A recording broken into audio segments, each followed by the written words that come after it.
So in this property there were a number of damp issues, starting with mould. Here we've got brown mould, which is a sign of long-term high humidity.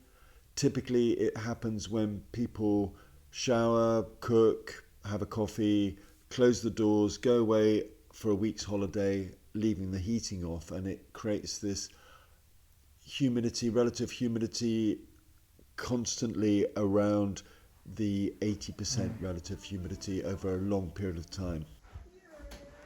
There was also a very slight area of brown staining, which is typically a sign of water coming through the wall outside. So I had a look. Looking outside, we see the wall of the actual property itself has been repointed recently with the bricks painted.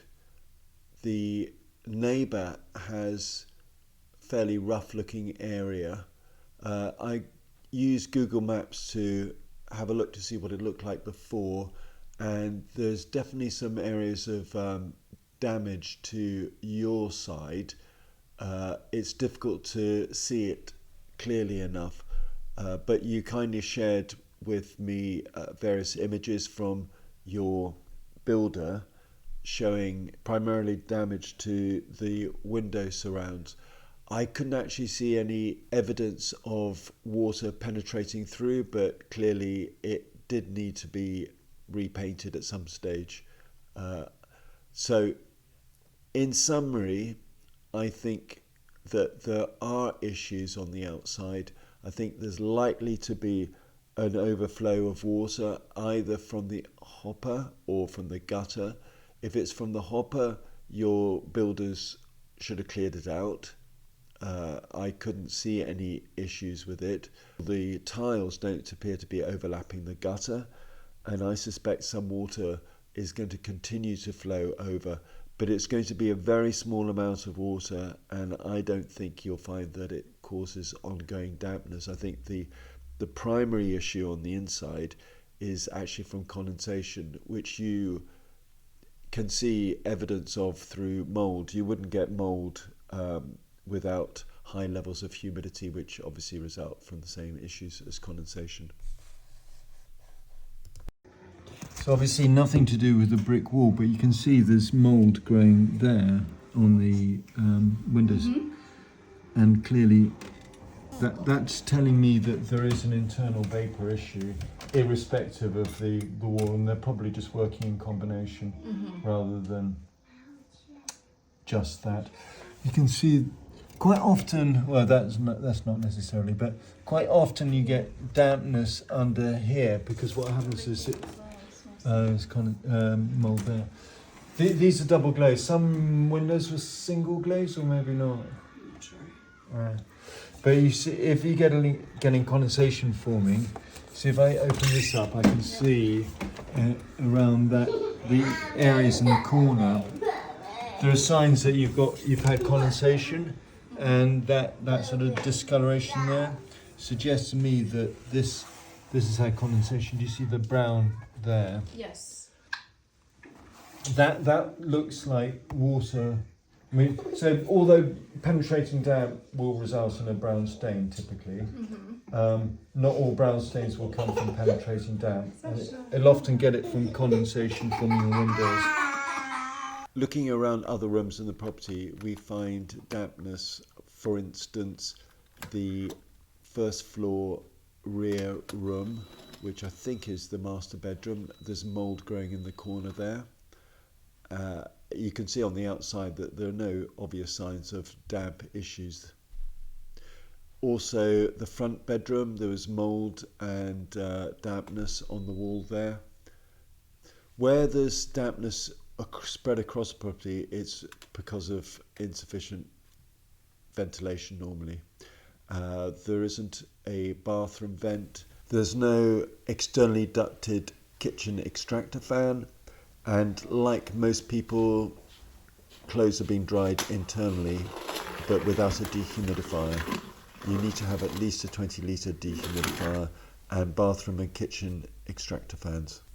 Moving upstairs, they have more or less identical issues, except that this flat is tenanted, so you need to go the extra mile to make sure that vents are automatic.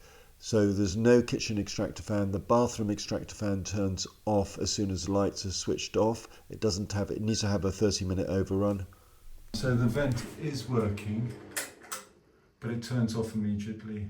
So it's only as good as the light's on, and obviously if the light's not put on, then it won't be drawing air out.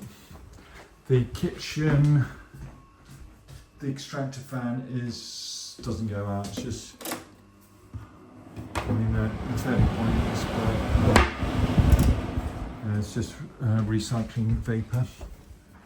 What else have we got?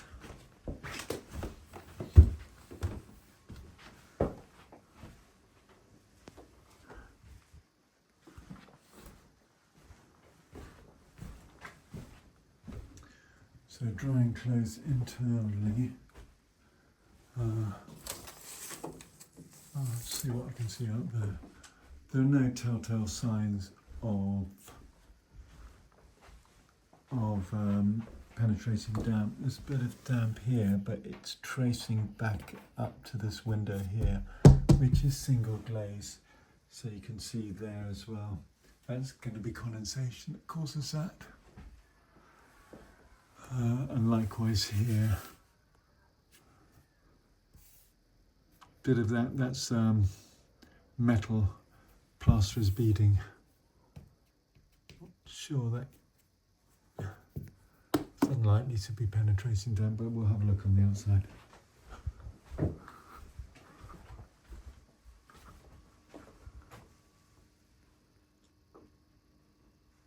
Similar issues there.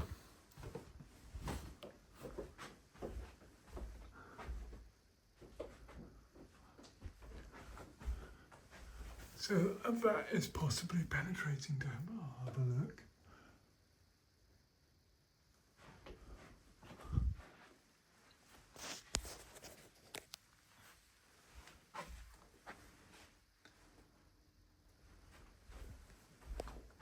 So the brown stain on the top floor was actually dry at the time of the survey. It has been raining very hard recently and would not be dry if it was caused by penetrating damp, that is rainwater. It's likely to be either historic, not related to dampness, or interstitial condensation. That's where condensation forms within the roof void. It's fairly minor and I wouldn't be concerned about it, but you can keep an eye on it and see whether it returns. Interstitial condensations caused by vapour, primarily coming from the property itself, condensing within the loft void. If you increase the ventilation, dehumidification of the flat itself, then you'll reduce the risk of interstitial condensation. So there's dampness here on the upstairs neighbour's property. That will be from condensation. You can see the dribble marks.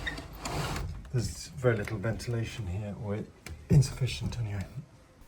Apologies for using this illustration, but when there is mould, particularly brown mould, growing across the property, it's a sign of excess vapour, insufficient ventilation or dehumidification.